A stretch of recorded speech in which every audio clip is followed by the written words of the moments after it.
Shalom semuanya. Sebelum kita memulai renungan pada pagi hari ini, mari kita bersatu di dalam doa. Bapa, kami mengucap syukur atas berkat-Mu dari tadi malam hingga pagi hari ini, Engkau melindungi kami, dan kami dapat bangun di pagi hari ini. Sebentar kami akan mendengarkan sedikit dari renungan-Mu, biar renungan ini menjadi remah bagi kehidupan kami dan bermanfaat bagi kehidupan kami. Dan juga berkatilah kami yang akan menyampaikan firman ini, biarlah ini sesuai dengan ajaran-Mu. Berkatilah juga teman-teman kami yang belum berkesempatan untuk mendengarkan renungan pada pagi hari ini. Engkau berkati mereka agar mereka tergerakkan hatinya untuk mendengarkan renungan-Mu. Terima kasih ya Bapak, sebentar kami akan memulai renungan pada hari ini. Hanya di dalam nama Tuhan Yesus, haleluya, amin. Oke, renungan pada hari ini diambil dari Daniel 3 ayat 15, yaitu, "Sekarang jika kamu bersedia, pada saat kamu mendengar bunyi sangkakala, seruling, kecapi, rebah, gambus, serdam, dan berbagai jenis bunyi-bunyian, sujudlah menyembah patung yang kubuat itu." Oke, judul pada renungan hari ini yaitu kesempatan kedua, yang dimana terlihat seperti anugerah. Jadi, yang pertama kan sudah terlewat, tapi masih dimunculkan lagi yang kedua. Nah, yang kedua itu biasanya harus kita ambilkan. Rugi kalau misalnya kita kembali ngelewatin. Tapi rasa sesal nanti bertambah mendalam. Nah, iblis kan juga sering bikin kita tuh dapat kesempatan kedua. Sesudah kita menolak godaan dari suatu dosa, kembali ia menggoda kita dengan dosa tersebut. Maka artinya tidak harus kita berkata ya pada kesempatan kedua.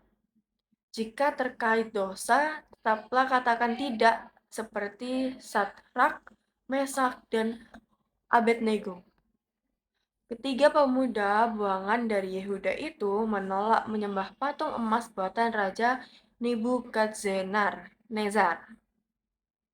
Saat beragam bunyi-bunyian diperdengarkan, mereka tidak mau sujud kepada patung tersebut.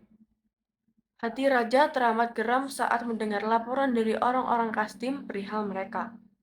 Namun, raja masih berbelas kasihan dengan memberi mereka kesempatan kedua. Nah, raja tidak ingin mereka menerima hukuman yang telah ditetapkan, yakni dilemparkan ke dalam perapian menyala-menyala. Akan sekali lagi, beragam bunyi-bunyian diperdengarkan. Sekali lagi, mereka diminta untuk sujud kepada patung tersebut. Sadrak, Mesak, dan Abednego tetap pada pendirian semula, ayat 16-18. Alasannya, mereka mengerti bahwa memuja patung ialah tindakan yang menyakiti hati Allah atau dapat disebut dosa. Jangan sampai kita tertipu. Jika terkait dosa, kesempatan kedua bukan merupakan anugerah, melainkan susulan tawaran dari sebuah malapetaka. Iblis yang tidak berarti berkiprah kembali menyuguhkan dosa kepada kita. Jangan kita mengambil kesempatan kedua itu. Tetaplah kita menolak, tetaplah kita katakan tidak. Keputusan ini tidak membuat kita rugi besar, justru sangat beruntung. Bukan menyesal, justru meluapkan sukacita dari hati kita. Kesempatan kedua yang mutlak tak akan pernah kita ambil. Ialah kesempatan untuk berbuat dosa. Tuhan ingin kita lepas dari dosa. Bahkan Tuhan melepaskan kita dari dosa dengan Ia menembusnya. Maka dari itu, teman-teman tetap jagalah iman kita, jagalah kepercayaan kita akan Tuhan, jangan sampai kita tergoda oleh dosa. Iblis masih berkeliaran di mana aja, jadi buat teman-teman semuanya, tetap jaga iman kita, cari beri makan roh kita. Sebagai penutup, saya memberikan ayat kepada teman-teman untuk mengingat, yaitu dari 2 Korintus 13 ayat 13, yaitu kasih karunia Tuhan Yesus Kristus dan kasih Allah dan persekutuan Roh Kudus menyertai kita sekalian, dari sekarang sampai selama-lamanya. Amin. Mari teman-teman kita bersatu di dalam doa.